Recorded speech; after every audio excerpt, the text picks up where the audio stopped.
எங்களுக்குள்ளாய் வாசம் செய்யும் பரிசுத்த ஆவியானவரே, சகல சத்தியத்திற்குள் நடத்தும் ஆவியானவரே, எங்களை மாற்ற உதவி செய்யுங்கப்பா. எங்களுடைய சுவாபங்கள் மாற எங்களுக்கு உதவி செய்யுங்கப்பா. கிறிஸ்துக்குள் பிரியமானவர்களே, 1 பேதுரு 3வது அதிகாரம் 9-12 வசனம் வரை, தீமைக்கு தீமையும் உதாசனத்துக்கு உதாசனத்தையும் சரி கட்டாமல் அதற்கு பதிலாக நீங்கள் ஆசீர்வாதத்தை சுதந்திரித்துக் கொள்ளும்படி அழைக்கப்பட்டவர்களாய் இருக்கிறீர்கள் என்று அறிந்து ஆசீர்வதிங்கள். ஜீவனை விரும்பி நல்ல நாட்களை காண வேண்டும் என்று இருக்கிறவன் பொல்லாப்புக்கு தன் நாவையும் கபடத்துக்கு தன்னுடைய உதடுகளை விலக்கி காத்து பொல்லாப்பை விட்டு நீங்கி நன்மை செய்து சமாதானத்தை தேடி அதை பின்தொடர கடவன். கர்த்தருடைய கண்கள் நீதிமான்கள் மேல் நோக்கமாயிருக்கிறது, அவருடைய செவிகள் அவர்கள் வேண்டுதலுக்கு கவனமாயிருக்கிறது. தீமை செய்கிறவர்களுக்கோ கர்த்தருடைய முகம் விரோதமாயிருக்கிறது.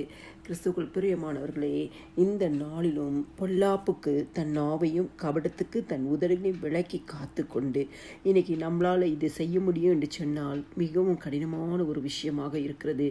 நம்மளுடைய நாவை அடக்க ஒரு நிமிடமும் நம்மளால் கூடாது. அப்போது நம்ம பரிசுத்த ஆவியானவரிடத்தில் உதவி கேட்க வேண்டும். பரிசுத்த ஆவியானவரே, என்னுடைய நாவை பொல்லாப்புக்கும் என்னுடைய உதடுகளை கபட வசனத்திற்கும் விலக்கி காத்து கொள்ளுங்கள் என்று சொல்லி ஜெபிக்கும் பொழுது பரிசுத்த ஆவியானவர் நமக்கு உதவி செய்வார். ஜீவனை விரும்பி நல்ல நாட்களை காண வேண்டும் என்று நாம் விரும்பினால் நம்மளுடைய நாவு சகலவித பொல்லாப்புக்கும் கபடத்திற்கும் விலக்கி காத்துக்கொள்ள பரிசுத்த ஆவியானவருடைய உதவியை நாடும் பொழுது பரிசுத்த ஆவியானவர் நமக்கு உதவி செய்வார்.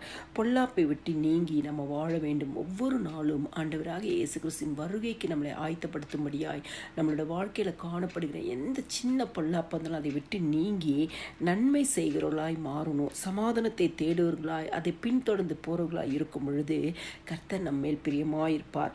இப்படிப்பட்டவர்களுக்கு எப்படி இருக்குதுன்னு சொன்னால், கர்த்தருடைய கண்கள் நீதிமான்கள் மேல் நோக்கமாயிருக்கிறது, அவருடைய செவிகள் அவர்கள் வேண்டுதலுக்கு கவனமாயிருக்கிறதா. ஆண்டவருடைய கண்கள் இப்படி நம்ம நன்மை செய்யும் பொழுது, சமாதானத்தை தேடி போகும் பொழுது அவருடைய கண்கள் நம்மேல் நோக்கமாயிருக்கிறது. ஆண்டவராகிய இயேசு கிறிஸ்துவின் செவிகள் நம்மளுடைய வேண்டுதலுக்கு கவனமாயிருக்கிறதா. ஆனால் தீமை செய்கிறவர்களுக்கோ கர்த்தருடைய முகம் விரோதமாயிருக்கிறதா. இதற்கு நம்ம சுவாபம் மாற வேண்டும். பொல்லாப்பை விட்டு நம் நாவை பாதுகாத்து கொள்ள வேண்டும். கபட வசனத்துக்கு நம் நாவை பாதுகாத்து கொள்ள வேண்டும். எல்லா பொல்லாப்பை விட்டு வெளியே வர வேண்டும் என்று சொன்னால் பரிசுத்த ஆவியானவரை சார்ந்து அவருடைய உதவியை கேட்கும் பொழுது தீமைக்கு தீமையும் உதாசனத்துக்கு உதாசனத்தையும் சரி கட்டாதபடிக்கு நமக்கு உதவி செய்வார். அதற்கு பதிலாக நம்முடைய சுவாபங்களை மாற்றுவார். நாம் ஆசீர்வதிக்க சுதந்திரம் பெற்றவர்கள் என்று நாம் அறிந்திருக்க வேண்டும். அழைக்கப்பட்டவர்கள் என்று அறிந்திருக்க வேண்டும். மற்றவர்களை ஆசீர்வதிக்க வேண்டும். கிறிஸ்துக்குள் பிரியமானவர்களே, யார் என்ன செஞ்சாலும் அவங்களை ஆசீர்வதிக்க கற்றுக்கொள்ளும் பொழுது கர்த்தர் நம்மை ஆசீர்வதிப்பார். நம்மளுடைய சுவாபங்கள் மாறும். ஆண்டவருடைய வருகைக்கு நாமும் நம் குடும்பமும் எப்பொழுதும் ஆயத்தமாயிருப்போம். எல்லா துதிகன மகிமையுமே ஆண்டவராக இயேசு கிறிஸ்து ஒருவருக்கே செலுத்துகிறேன். ஆமேன்.